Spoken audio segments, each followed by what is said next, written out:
ଜଗନ୍ନାଥ ଆପଣମାନଙ୍କୁ ଅନୁରୋଧ କରି କହୁଛି ମାନବ ସେବା ମାଧବ ସେବା ବିହିତ ସର୍ବ କର୍ମକୁ ମାଧବ କହନ୍ତି ସେବା ହିଁ ପରମ ଧର୍ମ। ମା ବୟସ୍କ ଲୋକ ତାଙ୍କୁ 100 ବର୍ଷ ସେ ସ୍କୁଟିରେ ଯାଇପାରୁନଥିବ ତାଙ୍କ ଦେହ ମୁଣ୍ଡ ଝାଇଁଝି ହେଇଯିବାରୁ ପିଲାମାନେ ସ୍କୁଲ ପରୀକ୍ଷା ଦେବାକୁ ଆସିଲେ ସେ ମାଙ୍କର ଦେହ ଖରାପ ହେଇଯାଇଥିବା ହେତୁରୁ ତାଙ୍କୁ ଆମେ ଅଟୋରେ ବସିକି ନେଇକି ଯିବୁ।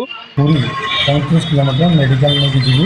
ତାଙ୍କର ହାତ ବିନ୍ଧା ହେଇଯିବା ହେତୁ ତାଙ୍କୁ ମେଡ଼ିକାଲ ଦେଖି ତାଙ୍କୁ ଔଷଧ ଫୋଷଧ କରି ପୁଣି ତାଙ୍କର ଦେହ ଭଲ ହେବା ପର୍ଯ୍ୟନ୍ତ ଆମେ ତାଙ୍କୁ ସେବା କରିଚାଲିଥିବୁ।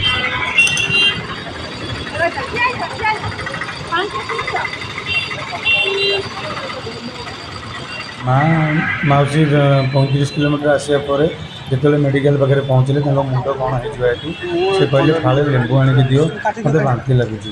ସେଥିପାଇଁ ମୁଁ ଗୋଟେ ତାଙ୍କ ପାଇଁ ସ୍କ୍ୱାସ୍ ପାଣି ଆଣିକି ତାଙ୍କୁ ସରବତ ଦେଲି। ତାଙ୍କ ଦେହ ମୁଣ୍ଡ ଝାଇଁ ଝାଇଁ ହେଇଯାଇଥିବାରୁ ଫାଳେ ଲେମ୍ବୁ ତାଙ୍କୁ ଦେବାରୁ ତାଙ୍କ ଦେହ ଟିକେ ସୁସ୍ଥ ହେଲା। ତାପରେ ଆମେ ତାଙ୍କୁ ଟେକିକିରି ନେଇ ମେଡ଼ିକାଲରେ ତାଙ୍କୁ ଟ୍ରିଟମେଣ୍ଟ କରି ଏ ଧର୍ମ ଯେମିତି ଲୋକମାନଙ୍କୁ ମିଳୁଥାଉ ଏଇଥିରୁ ଆଶୀର୍ବାଦ କର।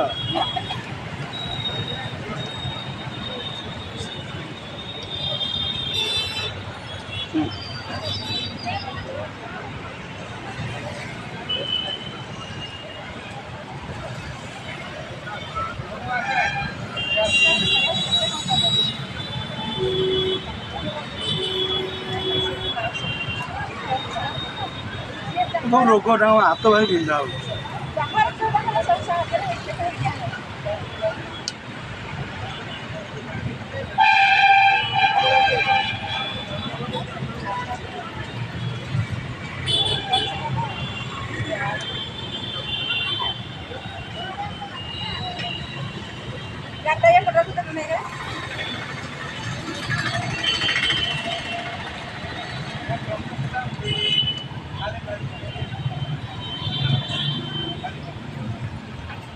তাহলে মুভি কেন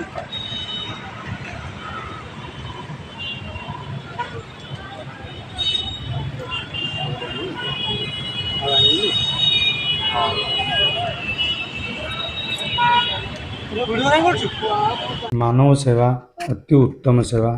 आपण चैनल को सब्सक्राइब करंतु, लाइक करंतु, शेयर करंतु, कमेंट करंतु।